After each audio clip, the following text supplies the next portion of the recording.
Bienvenidos, gracias por estar con nosotros. Vamos a empezar nuestra enseñanza bíblica. Vamos a seguir o continuar en la serie Vida Cristiana. La pregunta es, ¿nuestra vida cristiana es mito o nuestra vida cristiana es una realidad?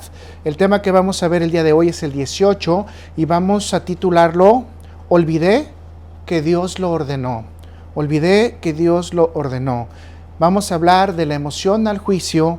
La porción bíblica de la que vamos a partir va a ser Números 20, versículos 6 al 9. Vamos a una pequeña introducción antes de leer la porción bíblica. Generalmente se dice que todas nuestras acciones deben de estar supeditadas a lo que Dios nos está enseñando, a lo que Dios nos está dando y especialmente a lo que es la voluntad de Dios. Y todos nuestros sentidos deben de estar puestos al 100% en atención a lo que Dios va a hacer. Pero más específicamente tenemos que tener al 100% nuestros oídos sobre las ordenanzas que Dios nos da. Por ejemplo, muchos de nosotros tenemos que pensar en los mandamientos. Por ejemplo, mandamientos sencillos como el no robar. Mandamientos sencillos como el no codiciar. Se deberían de efectuar de una manera natural porque simplemente son ordenanzas que Dios nos está dando. Sin embargo, pareciera que por alguna razón u otra nosotros hemos carecido de poder llevar ese seguimiento y especialmente decir, esta es la real voluntad de Dios. Por ejemplo, el número de infidelidades ha crecido. ¿Por qué crece el número de infidelidades? Aparte de los sentimientos y la tendencia del mal o hacer el mal, el problema que también tenemos es la competencia que se da porque muchas personas empiezan a competir por la persona que ya está casada o por el hombre o por la mujer que ya están casados. Entonces se empieza a dar la codicia. Muchas veces la codicia trae sentimientos también muy bajos como es el de la envidia, como es el de la soberbia y obviamente de manera natural la competencia. Y todo esto surge ¿por qué? Porque nosotros no damos una ordenanza sencilla, o no seguimos más bien una ordenanza sencilla que Dios nos ha dicho. ¿Qué nos dice Dios? Simplemente no codicies, no robes, honra a quienes tienes que honrar, en este caso a tu padre y a tu madre, y empezamos con esa práctica sencilla, ¿verdad? Que es muy sencilla. Pero ¿qué es lo que nos pasa a la hora que verdaderamente tenemos que ejecutar todo? Se nos olvida. Tenemos una cátedra en Éxodo 20 de los mandamientos que lo volvemos otra vez a repetir en Deuteronomio 5 y cuando venimos a la práctica se nos olvida.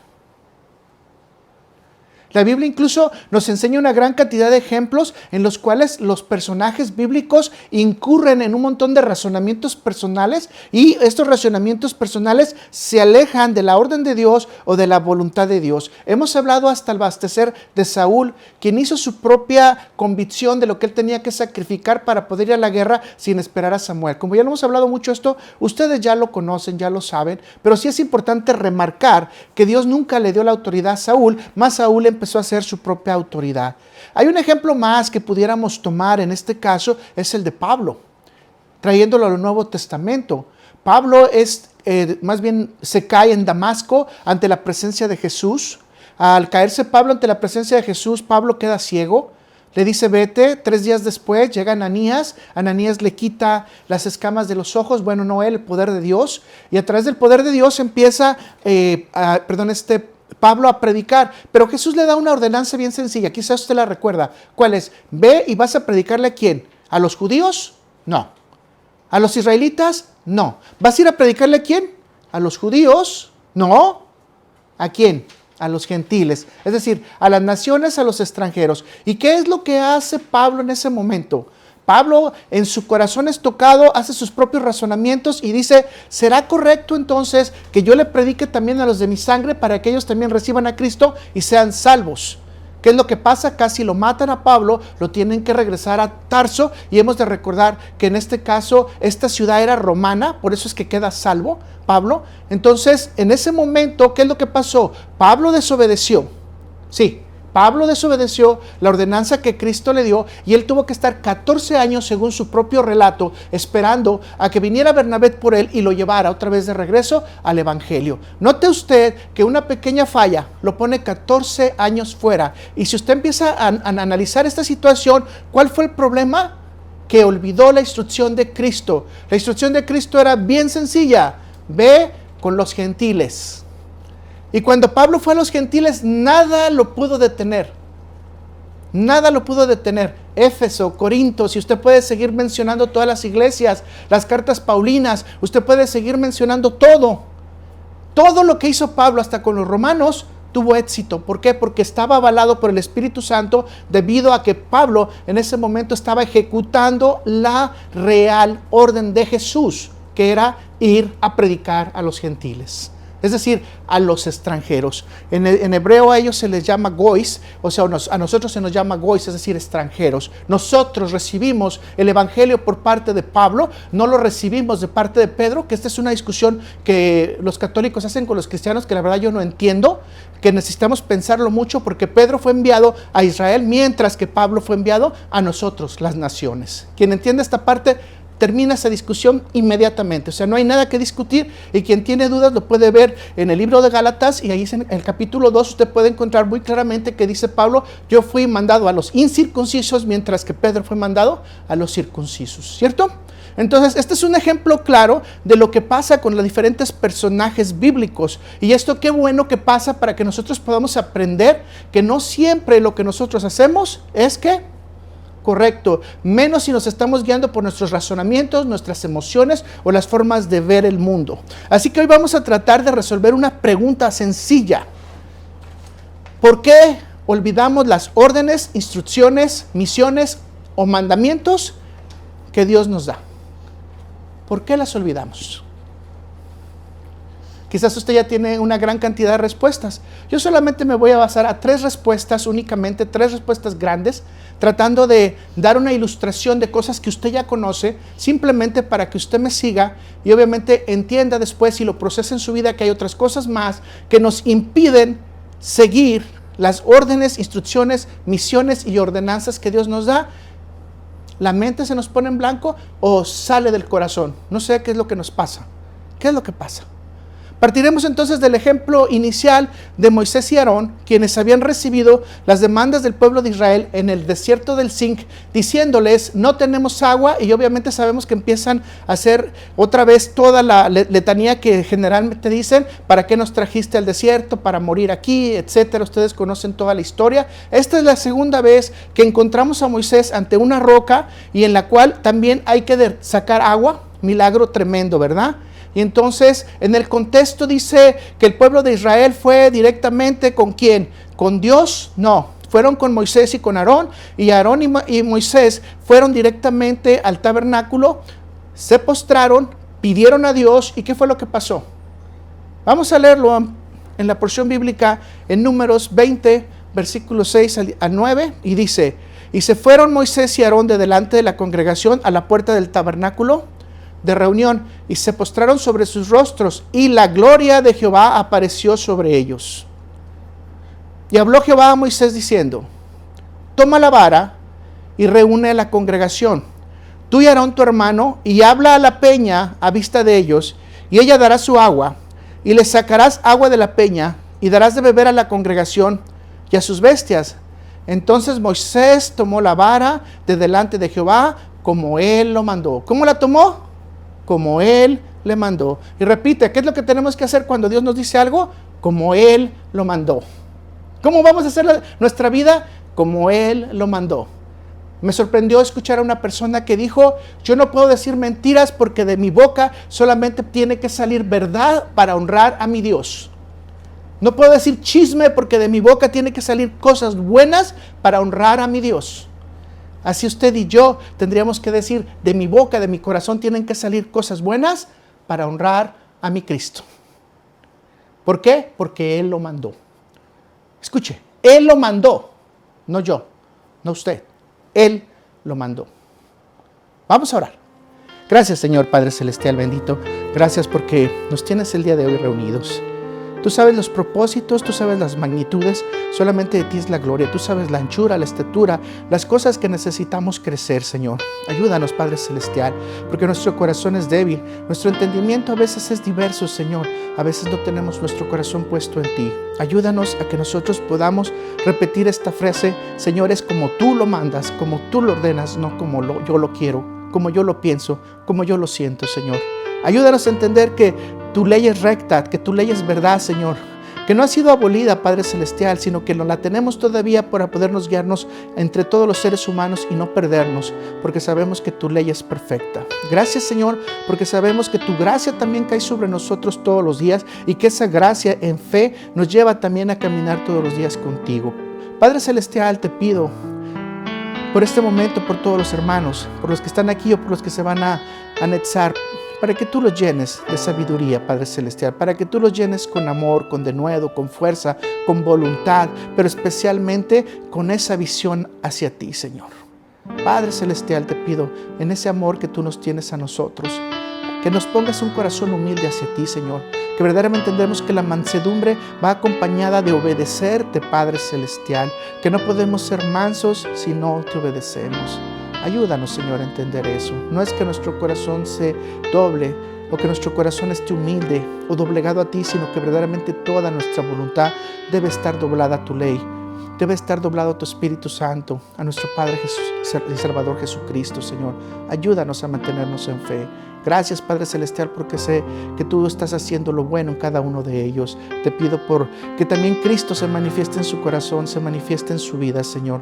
Sabemos que no es poco, sino que es mucho lo que necesitamos de ti, Padre Celestial, porque cada día somos como vasos vacíos que necesitamos que nos llenes todo el tiempo, todos los días, todas las horas, Padre Celestial. Ayúdanos a que te podamos ver y especialmente a que podamos declarar con nuestra boca y con nuestro corazón que sí tenemos una boca santa que quiere decir: vamos a hacer las cosas como tú nos las mandas, Señor. Gracias, Padre Celestial, bendito. Amén.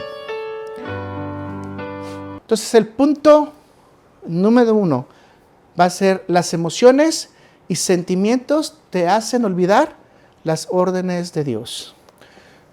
Si usted está recordando la escritura que acabamos de ver, entonces dice que cuando se presenta la gloria de Dios, dice en el versículo 7, y habló Jehová diciendo: toma la vara. Fíjese lo primero que le pide: toma la vara, diciendo, y reúne a la congregación. Segundo, y tú y tu hermano van a hablarle, ¿a quién? A la peña. Le hago una pregunta, quizás usted no lo ha reflexionado, quizás ya lo reflexionó y posiblemente ya tiene todas las respuestas.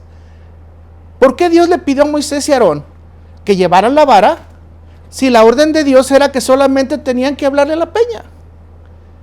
¿Para qué era necesario llevar la vara?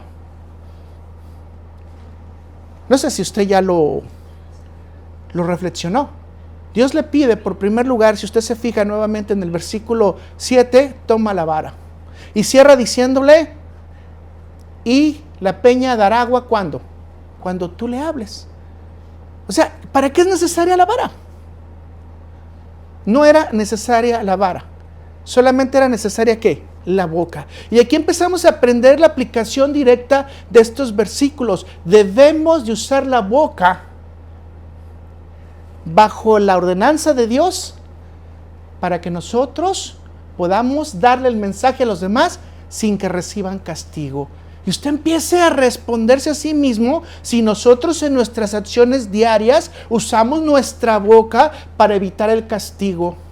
O preferimos usar el castigo y después decir con mi boca cuál es el error que cometiste. Es decir, primero te castigo y luego te comento cuál es el error. Cuando debería ser todo lo contrario por lo que la palabra de Dios nos dice. Dios siempre nos manda un mensaje, nos manda 2, nos manda 3 mensajes antes de aplicarnos un castigo. Es decir, Dios siempre quiere hablar contigo y conmigo. De ahí empezamos a aprender que Dios va a querer hablar contigo y conmigo. Entonces, nosotros, ¿qué debemos de hacer con nuestra vida diaria, con la gente alrededor de nosotros? Hablar con la gente primero. Vida cristiana, mis hermanos. No viene primero el castigo, no viene primero el desprecio, el despecho. No. No viene primero el hablar mal de la persona. Viene primero, ¿qué? El arreglar las cosas si hay un problema. ¿Qué tenemos que hacer? ¿Qué tenemos que hacer bajo esta condición? Sencillo, mis hermanos. Usar la boca antes que la vara. Y ubíquese ahí. Y empecemos entonces a recordar lo que dice estos versículos bíblicos. Dios le dice 2 veces: agarra la vara. Empieza versículo 7 y cierra diciéndole: toma la vara delante de Jehová como él le mandó. 2 veces le dice, toma la vara. Pero ¿cuál es la instrucción verdadera de Dios? Usted, por favor, Moisés, háblele a la peña. Porque así es como lo dice la traducción real. ¿Háblele a qué? A la peña. O sea, ¿qué tiene que hacer usted con la persona que no entiende o la persona que tiene recursos pero que no quiere ir al cristianismo? Háblele. ¿Que no quiere conocer a Dios? Háblele. Nunca dice, tome la vara y dígale, te vas a ir al infierno. Ya estás condenado. ¿Quieres pasar tu eternidad hirviendo? No, toma la vara, dale las buenas noticias de salvación. Y es mejor que tomar la vara, porque las buenas noticias de salvación van a cambiar el corazón de la persona. Habla antes de pegar. Nos han enseñado al revés, ¿verdad? Porque yo creo que la mayoría de nosotros tuvimos que pasar primero la vara y nunca quizás las palabras. Pero quizás es un buen tiempo ahora que estamos siendo transformados, renovados, que se supone que somos nuevas criaturas, que se supone que somos nuevos hombres, para empezar a pensar que lo que Dios quiere, antes que nada, que nosotros hablemos incluso a la creación. Por eso Jesús dice, si tú le hablas a ese árbol y tienes fe suficiente, ¿qué va a hacer el árbol? Se va a meter a la mitad del mar. Puedes mover un cerro a otro cerro. Necesitas la fe como una pequeña semilla de mostaza para que todo esto acontezca. Jesús dice, las cosas que me vieron hacer, tanto los milagros como los prodigios, ¿qué va a pasar? Si tienes la fe suficiente, mejores y más grandes los harás. Pero ¿dónde está la fe? ¿Dónde estamos ubicados nosotros? Es algo que Jesús está diciendo, si lo quieres y lo tienes, puede suceder. Ah, no, pero ya en la teología actual, esos eran milagros que se tenían que dar en la iglesia primitiva. No, discúlpenme, el Espíritu Santo no es primitivo, ni es de la primera iglesia. El Espíritu Santo es el de ayer, el de hoy y el de los siglos santos, amén. Así que si usted quiere, usted puede ponerse en armonía con Dios y decirle a Dios, sí, yo quiero eso que tú me estás dando, sí lo acepto y en fe lo puedo tener. Pero ahora, acuérdate que entre más herramientas y más conocimientos, ¿qué dice la palabra de Dios? Va a haber más demanda,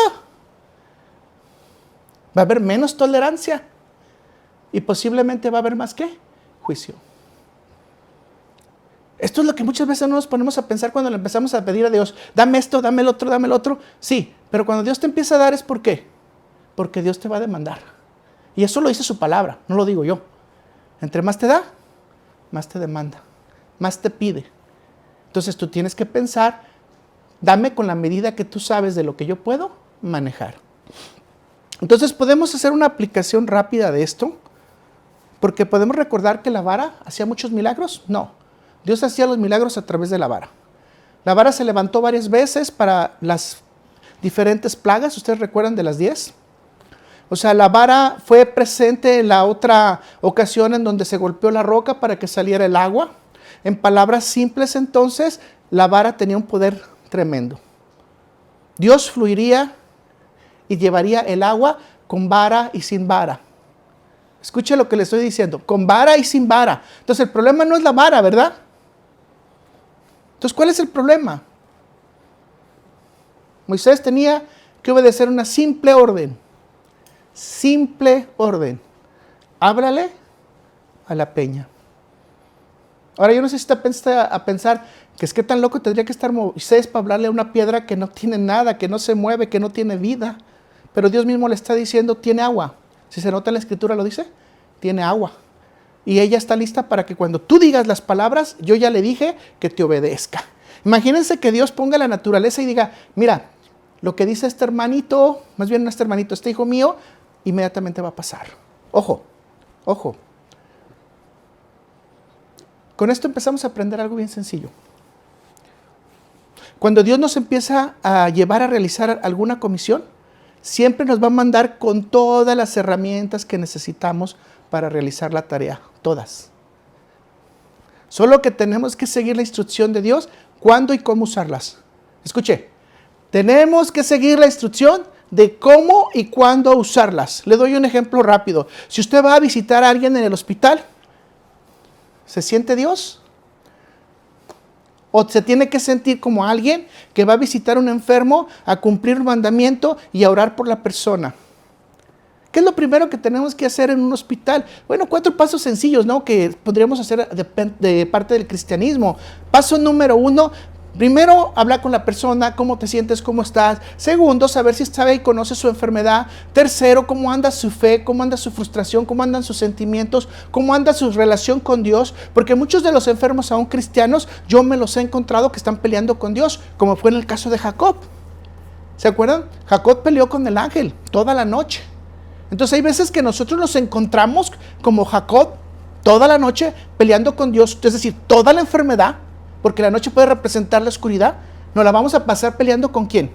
Con Dios. Y preguntándole, Señor, ¿por qué? Si yo he hecho las cosas bien, Señor, ¿por qué? Y pasamos cuestionando a Dios cuando la Biblia nos dice que no debemos de cuestionar a Dios, sino que debemos de meternos en su plan perfecto y saber que Él ya ha designado las soluciones. Cuarto punto que tendrías que hablar con un enfermo, ¿qué quieres que oremos? Yo casi siempre escucho a los hermanos decir, vamos a orar para que Dios te sane. ¿Le has preguntado al hermano si ya ha tenido una comunión con Dios y ha preguntado a Dios qué es lo que quiere de él? ¿Qué es lo que pide? ¿Qué es lo que Dios le ha ordenado? ¿Qué es lo que Dios está trabajando con él? Para que tú también te unas a esa petición y a esa oración. Pero regularmente la emoción de nosotros nos lleva a un triste juicio. Muchas veces yo he escuchado hermanos que le dicen, tú te vas a sanar. Y saben que a la siguiente semana se muere la persona. Tú vas a ser liberado. La siguiente semana está en el manicomio, está en la cárcel. Dios te va a librar del juicio. No te libró. Vas a pasar 10 años en la cárcel. O sea, no podemos hablar de esa manera. Tenemos que ubicarnos en los sentimientos y cuál ha sido la oración de la persona cuando tiene una necesidad. Por ejemplo, si usted le llaman a predicar el mensaje de las buenas nuevas de salvación y usted tiene el don de profecía, ¿a qué te mandaron llamar? A dar las noticias, ¿no? Las noticias de salvación. No tienes por qué usar tu don de profecía y empezar a profetizar arbitrariamente. No fuiste llamado para eso. Aun cuando tienes el don, no fuiste llamado a profetizar. No fuiste llamado a hacer una campaña de sanación. Si te mandaron a predicar, ¿qué tienes que hacer? Darle el honor y la honra a la palabra de Dios, enseñar e instruir a las personas en amor en la palabra de Dios. Y hasta ahí llegó. Ahora, póngalo usted. ¿Cuál era la herramienta? La vara y la boca. Dios nos da dones, Dios nos da herramientas, pero no son para ponerlas todo el tiempo. Tenemos que discernir ante Dios y pedirle a Dios que nos diga cuándo podemos usar esas herramientas. ¿Queda claro en ese punto? Quizás usted no esté de acuerdo conmigo, pero bueno, aquí parece ser que Dios dice, la herramienta va a funcionar, ¿verdad? La herramienta va a funcionar porque funcionó. El problema es que no era como Dios lo quería. ¿Qué fue lo que hizo Moisés con sus herramientas? Leámoslo en Éxodo, en Números 20, versículo 10 al 11. Números 20, versículo 10 al 11. Y reunieron a Moisés y a Aarón a la congregación delante de la peña. Ahí está, primero cumplimiento de la orden. Dios les dijo, reúnelos delante de la peña, ¿no? Y les dijo, y aquí está, oíd rebeldes. Ponga atención en esa frase. Dios le dijo a Moisés, diles, oíd rebeldes.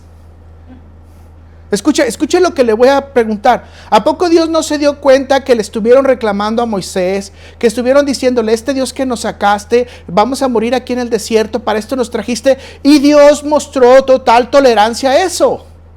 Escúcheme, mostró total tolerancia a eso. ¿Qué es lo que tendría que haber hecho el siervo? Mostrar tolerancia a eso. Pero ahora vamos a repetirlo nuevamente. ¿Qué dice? Y le dijo, oíd ahora, rebeldes. Os hemos de hacer salir agua de esta peña. Os hemos de hacer salir aguas de esta peña. La pregunta que aquí hacen muchos de los teólogos, incluso todo el pueblo de Israel, hay mucha gente que lo hace, es ¿de quién estaba hablando realmente Moisés? ¿Estaba hablando de Dios y su poder? ¿Estaba hablando de la vara y Moisés? ¿O estaba hablando de Aarón y Moisés? Y tenemos que tener mucho cuidado porque aquí lo hace de una manera muy personal. Os hemos hacer salir aguas de esta peña. ¿Quién? Entonces alzó Moisés su mano y golpeó la peña con su vara. ¿Cuántas veces? 2. Y salieron muchas aguas y bebió la congregación y sus bestias. Aquí está claro, los eventos ya no sucedieron como Dios los ordenó. Al igual que a Pablo le ordenaron, como empezamos hablando, aquí también la cosa fue que ya no sucedió como Dios los ordenó. Si nos detenemos a pensar, el hecho de que el agua haya salido de la peña con los 2 varazos se convierte en un gran milagro. ¿Por qué Dios no la dejó hasta ahí? Ya se cumplió, el pueblo ya está contento. Ya se les satisfizo su necesidad. Ahora, déjenme decirle otra cosa, quizás no se ha puesto a pensar. El pueblo no tenía conocimiento de la instrucción de Dios, que Dios le dio a Moisés. El pueblo no sabía qué fue lo que hablaron íntimamente Aarón y Moisés con Dios. Entonces, ellos no sabían si golpeaba la roca o si le hablaba a la roca. Lo único que ellos esperaban era ¿qué? El agua. Entonces, el hecho era real. El agua estaba fluyendo. Sin embargo, el olvido de Moisés trajo como consecuencia algo terrible a su vida, un juicio. Las emociones de Moisés trajeron algo terrible a su vida, un juicio. Al igual que lo hablamos con Pablo, trajeron un juicio a su vida. ¿Qué es lo que decidió Dios? Números 20, versículos 12 y 13. Y Jehová dijo a Moisés y a Aarón: por cuanto no creíste en mí para santificarme delante de los hijos de Israel, por tanto, ahí está la conclusión, por tanto, no meteréis esta congregación en la tierra que les he dado.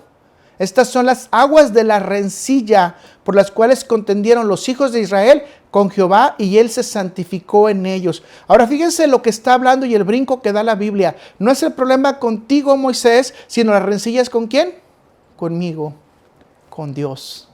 Tremendo. Permítame leerle esto en Números 20, en la nueva versión de la nueva versión de la Biblia de las Américas. El Señor dijo a Moisés y a Aarón: ¿por qué ustedes no me creyeron a fin de tratarme como santo a los ojos de los israelitas? ¿Cómo debería haberse tratado Dios? Como santo. ¿Qué es lo contrario a santo? Bueno, usted ya lo sabe. Imagínese que no haya sido tratado Dios como santo. No se le hubiera dado su lugar y su honra y su gloria completa. Es decir, ¿qué hizo Moisés? Le quitó un poquito de la gloria de Dios. Por lo tanto, no conducirán a este pueblo a la tierra que les he dado. Evidentemente, Moisés no permitió que el pueblo tuviera fe en la palabra. Escuche, Moisés no permitió que el pueblo tuviera fe en la palabra. Por eso muchos cuando leemos la palabra, a veces decimos, ¿será cierto? Y estamos como los israelitas, ¿verdad? Hemos caído en el mismo patrón. Y fue con ello, la gente no honró al Creador. ¿La consecuencia cuál es? El liderazgo de Moisés y Aarón fue limitándose al desierto y no fueron escogidos para llevar el pueblo y a la tierra prometida. En otras palabras, Dios dijo, hasta aquí llegó su liderazgo. No me santificaron, no me hicieron santo, no me dieron la gloria, no me dieron la honra, no santificaron mi palabra, porque esto era necesario para el futuro. Es necesario para nosotros creer totalmente en su palabra. ¿Y qué fue lo que pasó? Ustedes ya no pueden seguir este liderazgo. Necesito gente que esté renovada en cuanto a entendimiento, aprendizaje y especialmente en obediencia. ¿Qué es lo principal que la Biblia nos pide en estos 66 libros? Es obediencia, que actualmente en la mayoría de las iglesias ya no se predica. Porque tenemos que tener libertad, porque hemos sido libres por Cristo. Pero la libertad tiene un límite, especialmente el límite de lo que podemos trabajar en este libro. Esto nos lleva a una pregunta de reflexión en este momento. ¿Cómo hubiera sido si Moisés y Aarón hubieran hecho lo correcto y ellos fueran los líderes en la tierra prometida? ¿Cómo usted cree, cómo se lo imaginaría si Aarón y Moisés hubieran dicho a la piedra, saca el agua, no la golpean y ellos son aceptados como líderes en la tierra prometida? yo creo que se hubieran evitado muchos problemas. Al igual que Adán y Eva tuvieron el paraíso, yo creo que los que seguía era el paraíso si la vara de Aarón fuera en las manos de Aarón y de Moisés. Pienso yo, es especulación, comentario personal, no está en la Biblia, ¿ok? Si analiza con cuidado entonces y si reflexiona con mucho cuidado, todas las guerras las habían ganado. Todo lo que se tenía que quitar se quitó. Todo lo que tenía que limpiarse se limpió. 40 años estuvieron en el desierto y no tuvieron necesidad de nada. Su ropa de los niños crecía con ellos. Su zapato y su calzado crecía con ellos. Tenían maná, tenían agua, tenían leche, tenían animales, tenían pájaros, tenían todo. Tenían todo. ¿Qué significa en palabras concretas esto? ¿Qué significa en palabras concretas para usted? Que si hubieran pasado a la tierra prometida, no era mucho el esfuerzo que hubieran tenido que hacer. Pero entonces esto nos lleva a razonar en la inversa que generalmente razonamos. Es decir, al revés. ¿Qué quiere decir? Que el castigo no solamente fue para Moisés, el castigo también fue para el pueblo.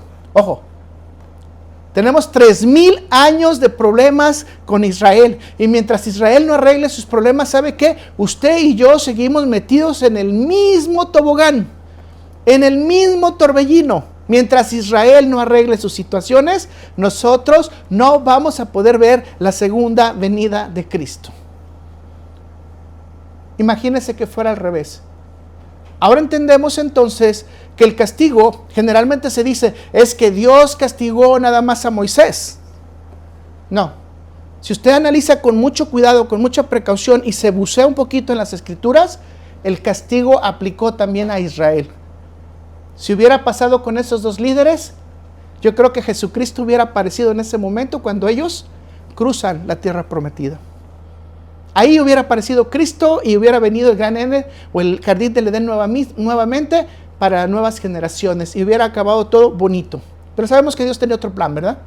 Y entonces aquí tenemos que pensar que el pueblo de Israel, al haber perdido su líder por los corajes que hicieron, también tuvieron que enfrentar el esfuerzo de poder trabajar para poder obtener la tierra prometida. Y que hasta hoy, 1948, volvieron otra vez a tener su lugar. Y que apenas ahorita se están consolidando como nación. Imagínense, casi después de 3000 años de pasar problemas. ¿El castigo nomás fue para Moisés? Si usted lo analiza con cuidado, no. El castigo fue tanto para Moisés como para el pueblo de Israel. La pregunta entonces siguiente tiene que ser obligada. ¿Por qué fue tan fuerte la ira de Dios para Moisés y por Aarón? Y vaya que esto nos pone en un problema grande, ¿verdad?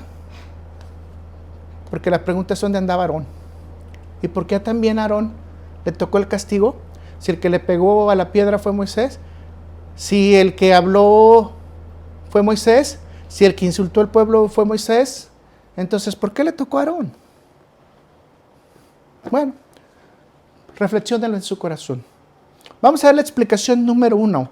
¿Por qué cayó la ira de Dios tan fuerte en Moisés y Aarón? Moisés obstruyó que Israel tuviera la enseñanza enviada por Dios. Moisés obstruyó que Israel tuviera la enseñanza enviada por Dios. Fíjense bien, si el pueblo hubiera sido testigo de que la voz de Moisés llegara a la peña y que esa voz venía por una orden de parte de Dios, traería como producto inmediato la obediencia. Imagínense la reflexión que usted tendría que hacer y decir, wow, una piedra que no entiende, que no siente, que no ve, que no oye, obedece las órdenes de Dios. Esa reflexión hubiera tenido que traer un grado mayor de obediencia para el pueblo de Israel. Tendrían que haber acatado mejor sus leyes, sus ordenanzas, sus mandamientos. Y quisieran hacer la palabra de Dios sin golpes y sin castigos. En esto pudiéramos ver que hay cosas sobrenaturales en las que Dios ocupa, no a seres humanos. Dios ocupó la burra de Balaam, a los cuervos para alimentar a Elías, etc. Pudiéramos mencionar muchos ejemplos. O sea, realmente Cristo lo dijo, los hijos de Israel pudieran crecer de las mismas piedras. Si Dios quisiera, Él haría hijos de Abraham de las mismas piedras. O sea, es decir, Dios no nos necesita a nosotros necesitamos de Dios. Hablar y acatar, es decir, obedecer, permite que nunca olvides quién te ha enviado las órdenes. No es como mi voluntad, sino debe hacerse como Dios lo ha pedido. Explicación número 2. Moisés pecó porque estaba alterado. Moisés pecó porque estaba alterado.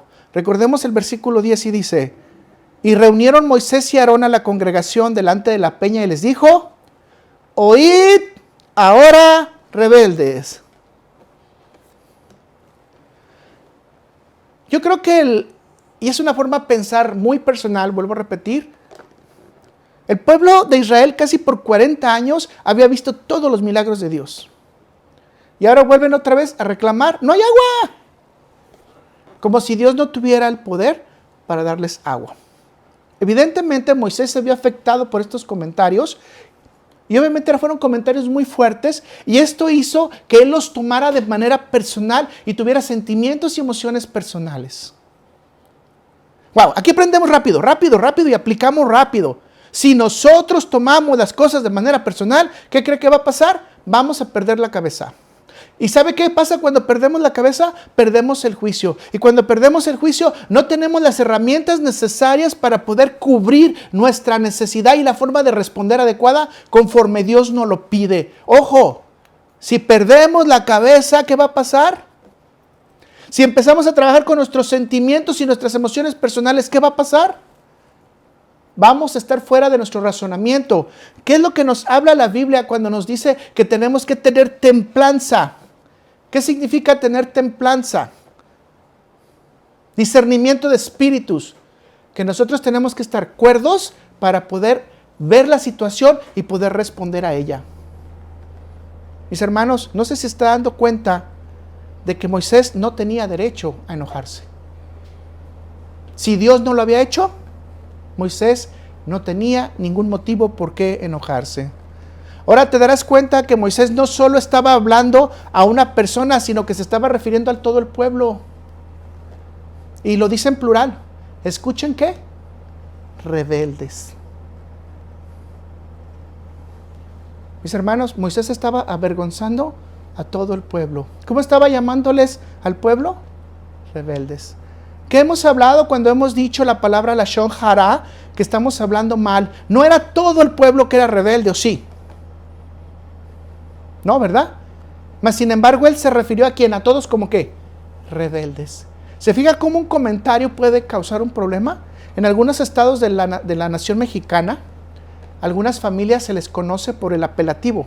Y por ejemplo dicen los moscos, las cucarachas. No dicen el apellido Gutiérrez, González, Flores.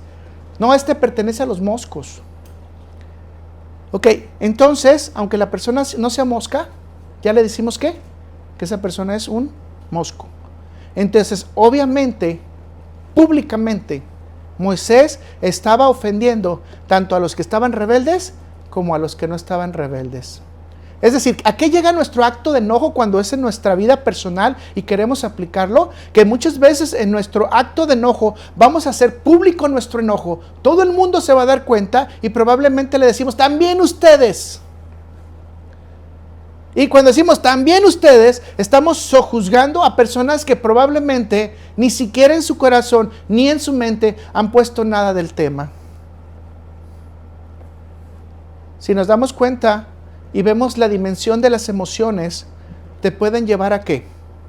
A la destrucción. Mis hermanos, esto es muy serio. Déjenme decirle por qué. Quizás usted no lo esté reflexionando hasta ahorita. O quizás ya lo reflexionó mejor que yo.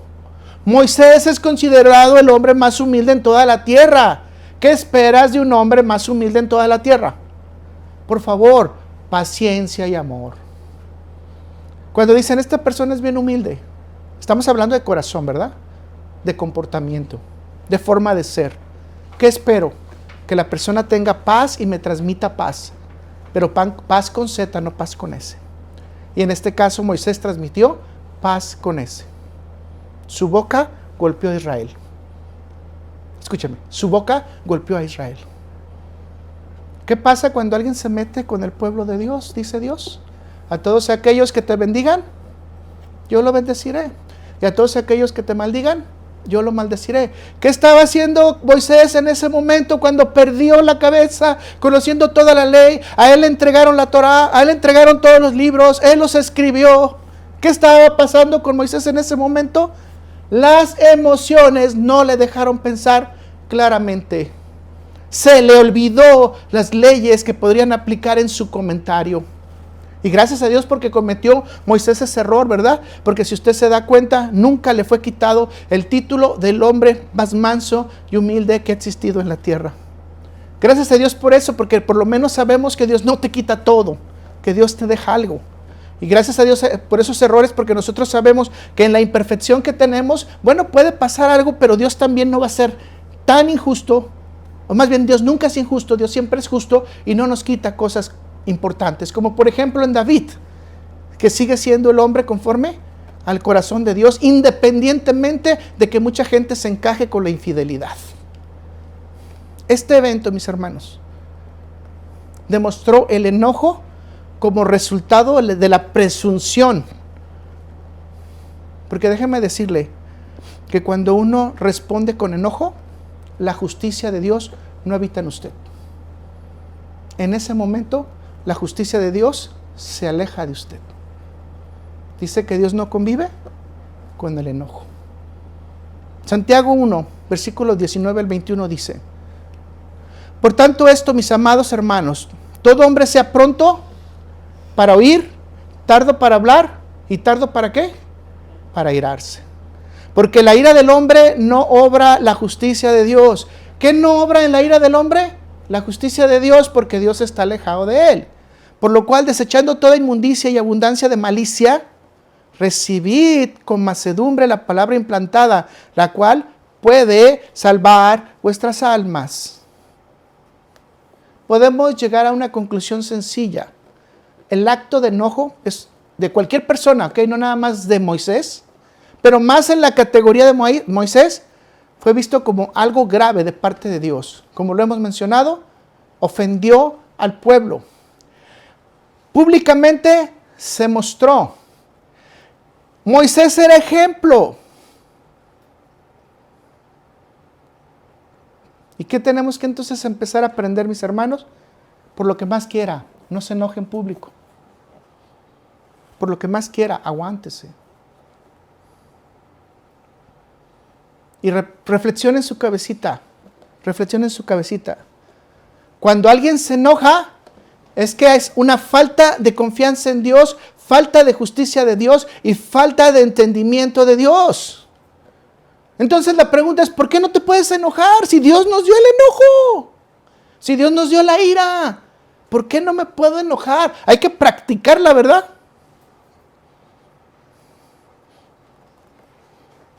¿Saben qué? No son palomitas para que truenen, mis hermanos, con el calor. No son palomitas para que truenen con el calor, mis hermanos. Con poquito calor ya están reventando, si se están esponjando. No son palomitas, mis hermanos. Son hijos de Dios. Y por lo tanto la templanza tiene que estar en su corazón. ¿Por qué Dios nos está mandando algunas respuestas para que nosotros podamos entender qué es lo que está pasando? Ahora te lo voy a volver a preguntar. ¿Por qué no puedes enojarte? Porque Dios te está mandando situaciones para ver cómo reaccionas. Porque Dios te está mandando pruebas para que veamos cómo estás de apegado a Dios o cómo estás alejándote de Dios. Antes de enojarte debes de considerar que detrás de cualquier agresor, detrás de cualquier palabra, detrás de cualquier situación, y ahora sí voy a decirlo así, ¡tararán!, está Dios. ¿Cómo? ¿No es el diablo? ¿No es el chanclas? No, discúlpame.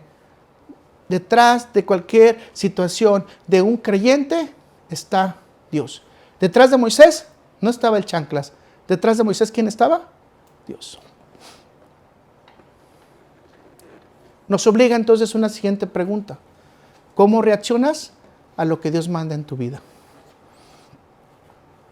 Bueno, la Biblia parece que es sencilla, ¿verdad? Airaos, ¿pero qué? No pequéis. El consejo más grande para no enojarse es que todos los días debemos de acostumbrarnos a hablar nuestras palabras de manera tranquila, de manera personal y sobre todo en momentos que nosotros tengamos problemas, ¿qué debemos de hacer? Practicar el seguir trabajando tranquilos. Déjeme darle este ejemplo. Había una enfermera que estaba en el hospital y estaba a una ventana y empezó a golpear a la ventana y le dio golpes hasta que la pudo cerrar. Y obviamente en eso le decía, esta ventana siempre me trae problemas. Bueno, déjeme decirle que cuando usted está hablando con los objetos, primero el objeto no lo está escuchando. Va manejando, se mete alguien, le corta la línea y usted empieza a gritar y a decir un montón de marajaderías porque es santo, obviamente, entonces empieza a hablar con esas majaderías. De su boca sale fluidos de agua viva. ¿Y qué pasa? ¿La otra persona le oyó? Créame que le oyó. No, ni cuenta se dio lo que dijo usted y usted sigue gritando. Pero sí dice Jesús que de toda palabra que salga de nuestra boca, ¿qué va a pasar? Vamos a dar cuenta en el día del juicio, especialmente si es palabra vana. Esta enfermera entonces empieza a aventar la botana y todo eso y el enfermo le pregunta, ¿por qué la avientas? ¿Por qué no mejor la reparas? Si tienes 20 años con un problema, ¿qué tienes que hacer? Repáralo. Tienes 20 años con cosas que te han pasado en tu vida, ¿qué tienes que hacer? Háblalas, sácalas, no las dejes adentro, que sirvan para que de alguna manera tú te acostumbres también a estar más tranquilo en tu alma, en tu corazón, te lleve a esa tranquilidad con Dios.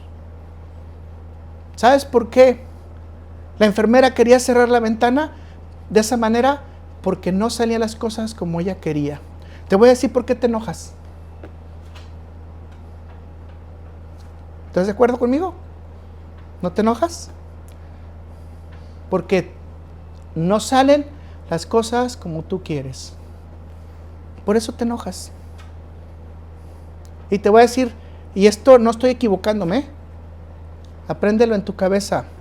Siempre las cosas no saldrán como tú quieres. Las cosas no van a salir como tú quieres.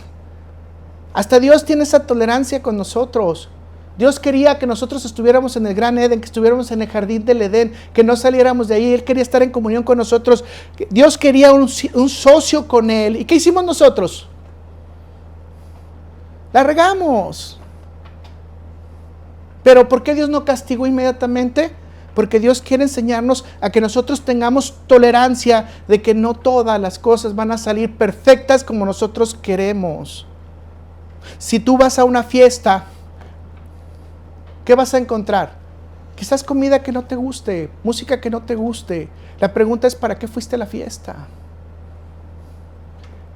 Recuerdo un matrimonio que gastó como $60,000 trayendo banda, mariachi, etcétera, etcétera. Comida de esto, comida de lo otro. ¿Para qué? Por el simple hecho de que decían ellos, no queremos que nos critiquen. ¿Y saben qué pasó al final? Siempre las cosas no saldrán como tú quieres. Y la gente les empezó a criticar. Porque obviamente al que le gustaba el mariachi, no le gustaba la banda. Al que le gustaba la birria, pues no le gustaron los tamales. A la que le gustó el vestido, quizás no le gustó el vestido de charro. O sea, no sé. Las cosas no van a salir como tú quieres.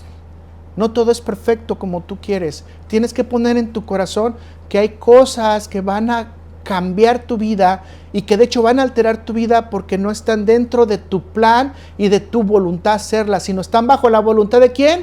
De Dios. ¿Bajo la voluntad de quién? De Dios. Y aquí le paro porque si no vamos a ponernos a llorar. Explicación número 3. Moisés tenía que hablarle a la piedra para honrar a Dios, no para honrarse a sí mismo. La orden era sencilla. Una frase honrando a Dios sería todo lo que se necesitaba para que operara la voluntad de Dios. Háblale a la roca, no golpea la roca. Años después encontramos, por medio del varón de Dios enviado Elí, de que el honrar a Dios con tu boca y tus actos trae como consecuencia que Dios te honre o Dios no te honre. Primera de Samuel 2, versículo 30. Por tanto, Jehová el Dios de Israel dice, Yo había dicho que tu casa y la casa de tu padre andarían delante de mí perpetuamente, mas ahora ha dicho Jehová, nunca yo tal haga, porque yo honraré a los que me honran y a los que me desprecien serán tenidos por poco.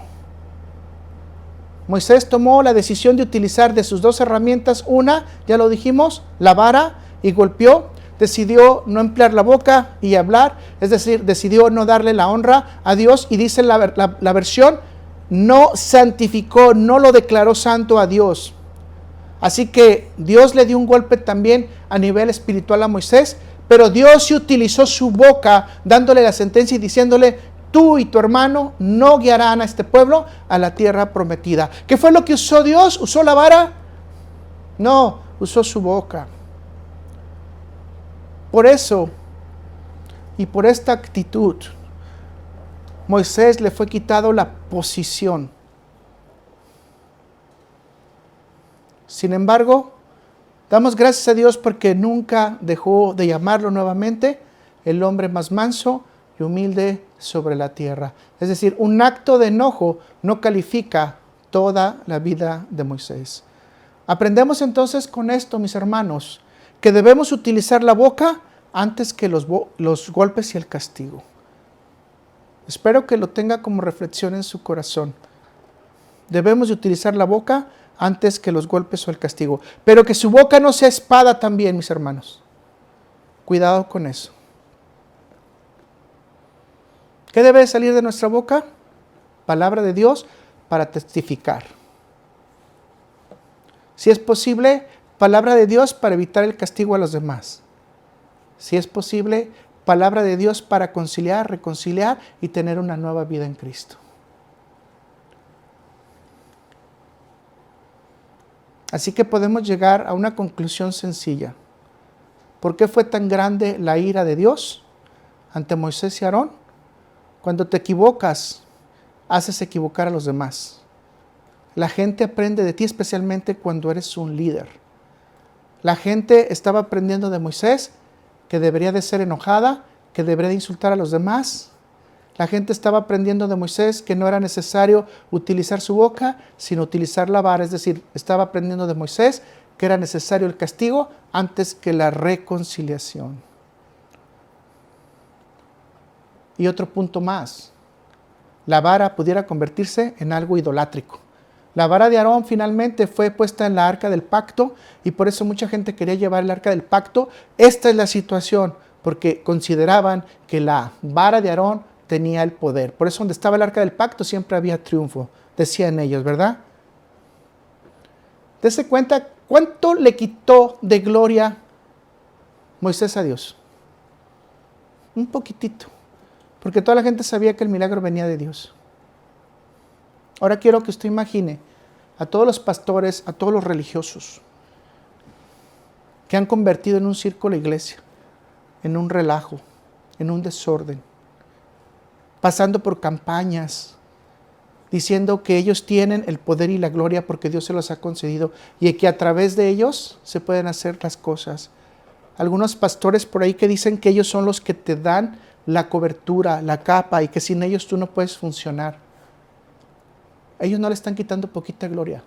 Ellos le están quitando totalmente la gloria a Dios. Yo no sé si a Moisés fue clasificado así como estos pastores van a ser clasificados en el día del juicio. O quizás sean de ese grupo que Jesús dice, nunca los conocí, salgan de aquí, hacedores de maldad.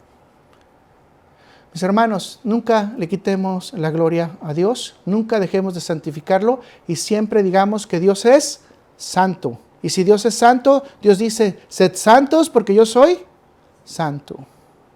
2. Nuestras simpatías personales hacen olvidar las ordenanzas de Dios. Las simpatías personales, así como los odios personales, nos llevan a decidir nuestras propias preferencias y utilizando nuestros propios ¿qué?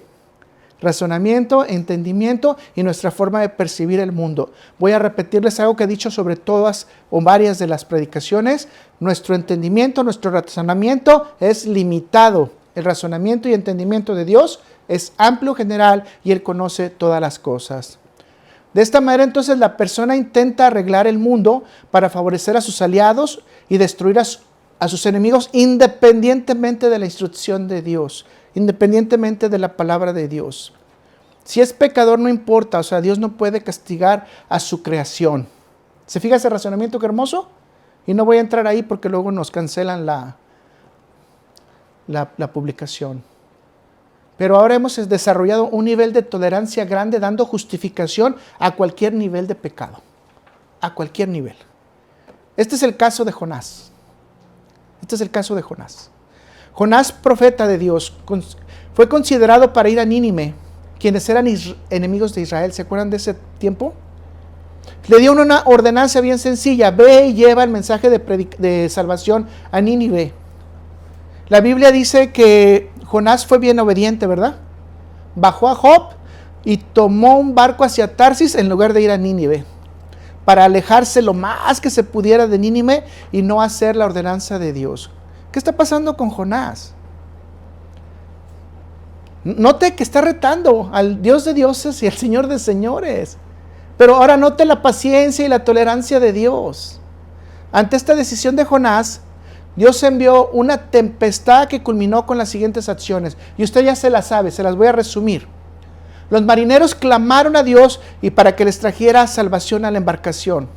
Echaron suertes para saber quién era el responsable de la situación o el pecado. ¿A quién le tocó la suerte? A Jonás, quien estaba tranquilamente descansando y durmiendo en la barca. Jonás pide que lo echen al mar. Ellos continúan a trabajar para regresar la nave a su nivel. Y entonces ellos dicen: nosotros no queremos problemas. Piden a Dios no morir por la vida de Jonás y derramar sangre inocente, y lo echan. Jonás 1, versículo 14.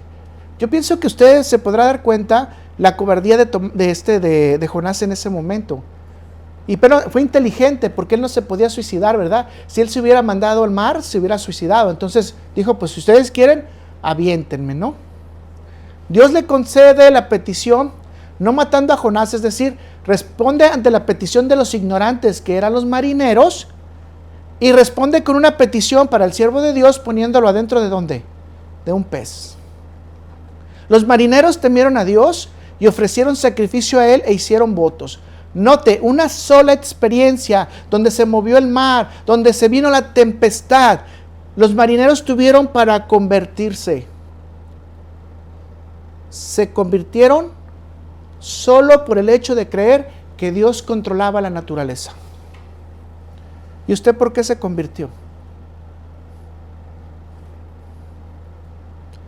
Y si usted nota, aun cuando perdieron todas sus pertenencias, todo lo que llevaron en el barco, la Biblia nunca menciona que se molestaron y se enojaron y tuvieron un coraje contra Dios porque perdieron todo. Por el contrario, estaban agradecidos a Dios por su salvación.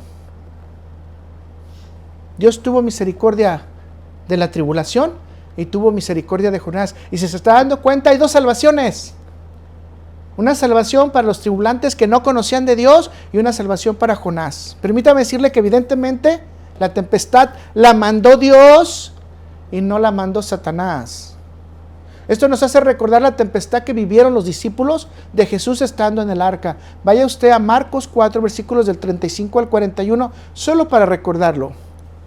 Aquel día, cuando llegó la noche, les dijo: pasemos al otro lado, y despidiendo a la multitud, le tomaron como estaba en la barca, y había también con él otras barcas. Pero se levantó una gran tempestad de viento y echaba las olas en la barca, de tal manera que ya se anegaba. Y él estaba en la popa, durmiendo sobre un cabezal, y lo despertaron y le dijeron: Maestro, ¿no tienes cuidado que perecemos? Y levantándose reprendió el viento y dijo al mar: calla y enmudece. Y cesó el viento y se hizo gran bonanza. Y les dijo: ¿por qué estáis así amedrentados? ¿Cómo? ¿No tenéis fe? Entonces temieron con gran temor y se decían el uno al otro: ¿quién es este que aun el viento y el mar le obedecen? Jesús se compara con Jonás también en cuanto a su resurrección, ¿verdad? Como 3 días estuvo Jonás en el pez, así será también el regreso del hombre, la resucitación de Jesús. Note esto: ¿quién controlaba el viento? ¿Quién controla el agua? ¿Quién controla la tempestad? Dios. Por favor, cambie su chip, cambie su mente. Dios es el que controla todo. Sin el permiso de Dios, no hay nada. Con esto tenemos la intención de informar que los vientos obedecen a Dios y este es el mismo agrado que pudiéramos tener a nivel de obediencia a todos. Simplemente saber que todo se mueve por la voluntad de Dios. Estamos aquí por la voluntad de Dios. Respiramos por la voluntad de Dios. O sea, y usted pudiera poner todo para decir, gracias Señor Jesús por todo lo que nos está dando. Si regresamos entonces a la historia de Jonás, Jonás fue tragado por el pez, en él estuvo 3 días. Jonás en ese momento es cuando realmente aprende a orar a Dios. Usted pudiera decir, wow, un siervo de Dios, que Dios habla directamente con él, que lo manda directamente a dar el mensaje, ¿cómo que no sabía orar? No, vean Jonás 2, versículo 9 y dice, mas yo con voz de alabanza te ofreceré sacrificios, pagaré lo que prometí, las salvaciones ¿de quién? De Jehová. Aquí está el reconocimiento real de parte de Jonás, ¿para quién? Para Dios. Aquí se está dando cuenta quién es el Señor de señores. Recordemos que antes lo retó, que antes lo desobedeció, porque dijo, yo no voy a ir con esos de Nínive, porque tú eres tan misericordioso que los vas a perdonar y son nuestros enemigos. Y como son nuestros enemigos, yo quiero que se frían, es decir, que se caigan al horno. Y recuerden otra vez las herramientas. ¿Se acuerdan nuevamente? Los 2 discípulos de Jesús. Hey, Señor, los samaritanos no nos recibieron. ¿Mandamos fuego del cielo? Jesús, no. ¿Cómo está la cosa? Venimos a salvar, no a destruir. ¿Tenían las herramientas? ¿Sí las tenían Juan y Jacob? Claro que sí.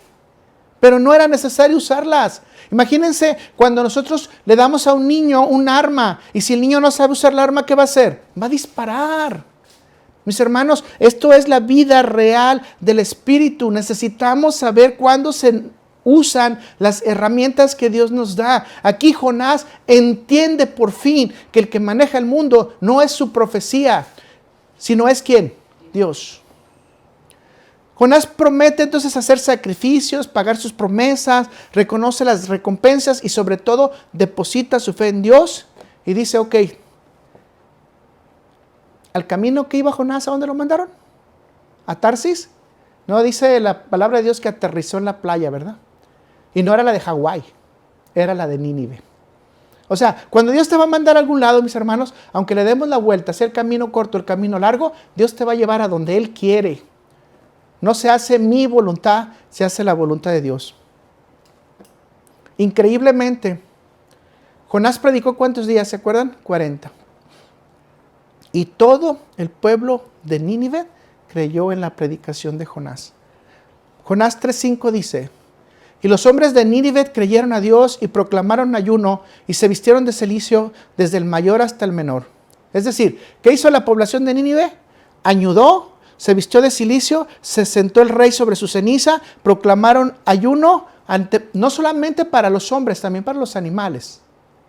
Se arrepintieron y se convirtieron cada uno de su gran camino. Aquí, bueno, ya no tengo tiempo para entrar, pero la pregunta es, ¿quién enseñó a Nínive a vestirse de cilicio? Tuvo que ser la predicación de Jonás, porque no eran costumbres de los, de la gente de Nínive. No era costumbre de los filisteos, no era costumbre de los amonitas, no era costumbre de ellos. El vestirse de cilicio era una costumbre totalmente israelita. ¿Cómo lo aprendieron? En los 40 días. O sea, vestirse de cilicio es parte de la predicación. Arrepentirse y vestirse de cilicio. Más o menos dice la Biblia, y por el conteo que tenemos, perdonó a 120,000 personas. ¿Qué hizo Jonás, mis hermanos? Lo mismo que hizo Moisés. Con extremo enojo, dice la Biblia en Jonás 4:1. ¿Con extremo qué? Enojo. Y de hecho dice hasta la muerte en Jonás 4:9. Sabiendo que Dios es clemente, piadoso y tardo para la ira, y que es grande en misericordia, pide mejor que Él sea el ejecutado. Dios hace algo más sencillo, simplemente lo enferma, lo hace que se desmaya, pero Jonás de ahí en adelante no se arrepiente. Jonás es confrontado con su propia falta de misericordia, no con la santidad de Dios, no con el envío de Dios. Jonás nuevamente olvidó quién es la autoridad. ¿Qué es lo que hizo Jonás? Olvidó quién es la autoridad. Nuevamente volvió a ver a Dios uno a uno. En la iglesia actual nosotros olvidamos quién es la autoridad y vemos a Dios como si fuera nuestro partner, nuestro amigo, nuestro compañero, nuestro cuaderno. No, Dios es santo. No se nos olvide, Dios es santo. El hecho de que venga y nos dé la oportunidad de convivir con Él no significa que estamos a nivel de Él. Que nunca se nos olvida, al igual que Jonás, quién es la autoridad. ¿La autoridad es quién? Dios. 3. La rebeldía te hace olvidar los mandatos, ordenanzas de Dios. Todos los reyes en Israel, y en específico los de Judá, en el tiempo en el que se hizo la división del reino, tenían que escribir los 5 libros del Pentateuco.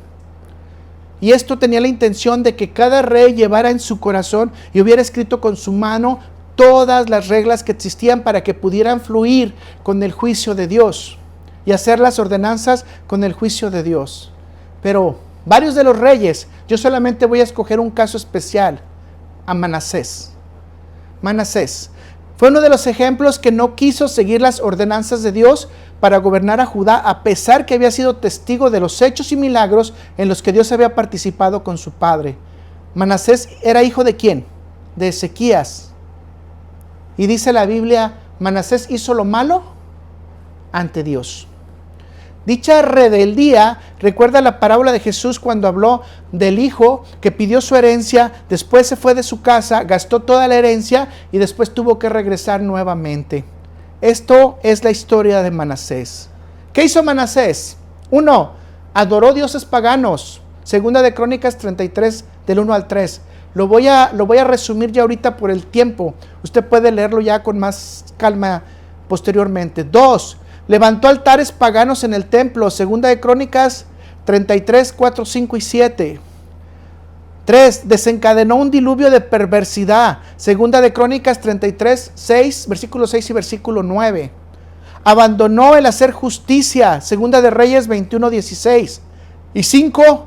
No hizo caso de la advertencia de Dios. Segunda de Crónicas 33, 10. ¿Qué era Manasés? Un perfecto pagano. Voy a volverle a recordar, el rey para ser rey tenía que estar escribiendo los 5 libros del Pentateuco, que actualmente mucha gente ya lo conoce como la instrucción de Dios o lo que se conoce como Torá. Manasés hizo lo contrario a lo que estaba ordenado en la ley de Dios. Si usted comparara a Manasés con Moisés, ¿qué era lo que realmente se merecía Manasés? Si a Moisés por un pequeño error le quitaron la entrada, le quitaron el reino y le quitaron la posibilidad del liderazgo, Manasés no podría continuar siendo rey jamás. Jamás. Ya le leí las 5 cosas que hizo Manasés, que eran todas en contra de Dios y de las más grandes. Sin embargo, Dios en su perfección y en su soberanía, y voy otra vez a repetir, en su soberanía de Dios, tomó la decisión de tratar con Manasés. Reiteramos, todo lo que hace Dios, como lo hace, es perfecto. Y todo lo que hace Dios es bueno. Así que Dios hizo 2 acciones con Manasés. Lo quebrantó y lo puso como esclavo. Imagínense ser esclavo después de haber sido rey. Se ha de sentir feo. Segunda de Crónicas 33, versículo del 10 al 11. Y después dice, lo humilló. Segunda de Crónicas del 33 al 12. El propósito ahora se entiende fácilmente. Manasés tuvo que reconocer a Dios como lo hizo el hijo pródigo. Tuvo que reconocer y decir, en la casa de mi padre aún los siervos comen mejor que yo y comen pan y tienen todo. Aunque sea, voy a regresar como siervo. Es decir, Manasés tuvo que tomar esa reflexión.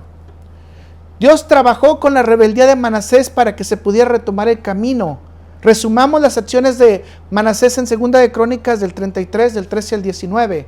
Dice, se acordó de Dios de sus padres en su prisión. Quizás recordó al profeta Isaías y las enseñanzas de su padre en relación con la instrucción de Dios.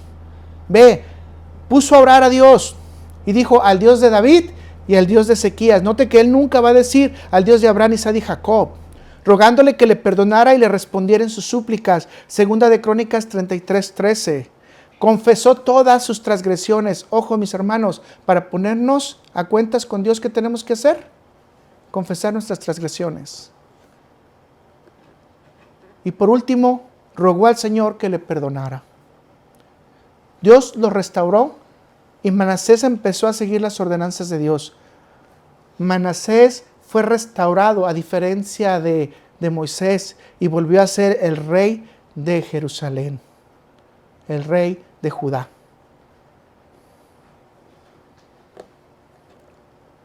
Podemos resumir entonces de esta manera. Manasés quitó los dioses paganos, sus altares, sus patios, sus templos y todo lo puso fuera de la ciudad. Reparó los altares del Señor, restableció los sacrificios conforme a la ley de Dios y Manasés fue convertido y tuvo un camino perfecto de salvación en su persona. Si nos podemos dar cuenta, todas nuestras acciones, especialmente cuando Dios lo ordenó y a nosotros se nos olvidó, obviamente Dios va a traer un juicio. Pudiéramos continuar con muchos ejemplos más en la Biblia, pero creo que esto es suficiente para darnos cuenta que muchas veces olvidé lo que Dios me ordenó. Y muchas veces lo olvidé por mis emociones, por mis sentimientos, por mis preferencias, por mis razonamientos o simplemente por rebeldía. Espero que ninguno de nosotros estemos en esa situación. Ayúdanos, Señor, te necesitamos, somos débiles, Señor. Ayúdanos a avanzar en este camino. Vamos a orar. Gracias, Padre Celestial, bendito. Ayúdanos a que esta palabra fluya a través de nosotros, Señor. Ayúdanos a restablecer todas las cosas que no hemos podido nosotros pensar o que en este momento no habíamos tomado en cuenta. Ayúdanos a tener nuestras emociones controladas para que nuestras emociones siempre respondan a las necesidades que tenemos nosotros, pero especialmente bajo tu palabra, bajo tu mando, Señor. Ayúdanos a practicar el estar en paz, en entendimiento, Señor, a ti. Te necesitamos, Señor Jesús. Necesitamos que nos restablezcas, nos reformes, Señor, y si es posible nos reconstruyas en algunos de nuestros sentimientos. Ayúdanos, Padre Celestial. Ayúdanos, Padre Celestial, para que nuestros razonamientos no nos hagan alejarnos de tu voluntad, Padre Celestial, y especialmente que nosotros no tengamos rebeldía en nuestro corazón. Te pido, Señor, especialmente por aquellos que no hemos entendido cuál es tu palabra, tu propósito, pero especialmente, Señor, te pido para que nos ayudes a entender cómo usar tus herramientas que nos has dado, porque no son de nosotros, son tuyas, Señor, y que tengamos la capacidad de discernir cuándo debemos de aplicarlas y cuándo no, Señor. Ayúdanos. Sabemos que tú eres nuestro Maestro y nuestro instructor a través del Espíritu Santo. Ayúdanos a que el Espíritu Santo nos guíe, Señor, con tu palabra, que nos ayude también en su guianza y que nuestro corazón esté dispuesto a hacer toda tu voluntad. Te pido, Señor, por todas las necesidades que haya en este hogar, Señor, en los demás hogares o en las personas que van a escuchar. Te pido, Señor, también por la salud, por las finanzas, Padre Celestial, pero especialmente te pido, Señor, que nosotros pongamos nuestro corazón a hacer lo que tú ordenaste y que podamos repetir con toda confianza que yo no voy a olvidar lo que tú estás ordenando, Señor, porque tú eres quien lo ha ordenado, Señor. Amén, amén y amén.